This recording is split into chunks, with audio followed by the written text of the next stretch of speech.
Hi friends, welcome to my channel. இன்றைக்கி என்ன எப்படின்னு பார்த்தீங்கன்னா, சிக்கன் பிரியாணி எப்படி செய்கிறதுன்னு பார்ப்போம். அடுப்பு ஆன் பண்ணிவிட்டு குக்கர் எடுத்து அடுப்பில் போட்டுக்கோங்க.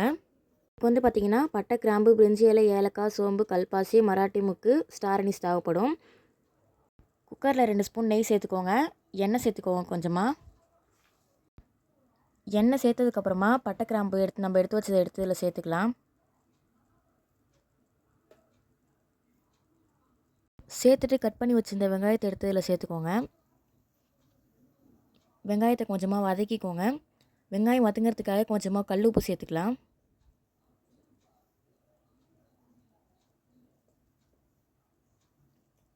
கல் உப்பு சேர்த்துட்டு நல்லா வதக்கிக்கோங்க. வெங்காயம் நல்லா வதங்கினதுக்கப்புறமா 2 பச்சை மிளகா சேர்த்துக்கோங்க. சேர்த்துட்டு நல்லா வதங்கட்டும். நல்லா வதங்கினதுக்கப்புறமா 2 ஸ்பூன் இஞ்சி பூண்டு பேஸ்ட் ஆட் பண்ணிக்கோங்க.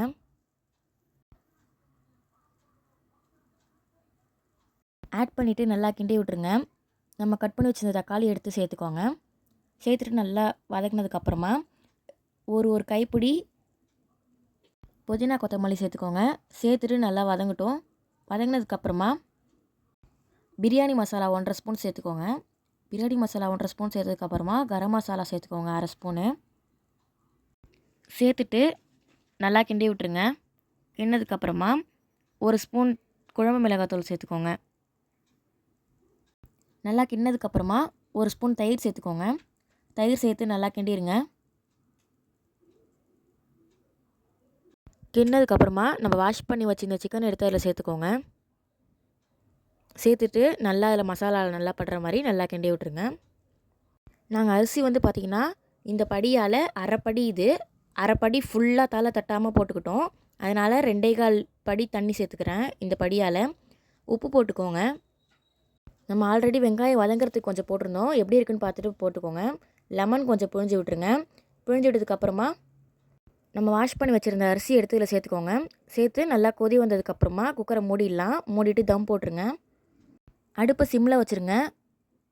விசிலை போட்டுருங்க குக்கரில். 20 நிமிஷம் கழித்து அடுப்பு ஆஃப் பண்ணிடலாம். ஒரு 5 மினிட்ஸ் அப்படியே வச்சுருங்க. அதுக்கப்புறமா நம்ம ஓப்பன் பண்ணிக்கலாம் குக்கரை. இப்போ நம்ம குக்கரை ஓப்பன் பண்ணிடலாம். பாருங்கள், சூப்பராக ரெடி ஆகிடுச்சு நமக்கு பிரியாணி.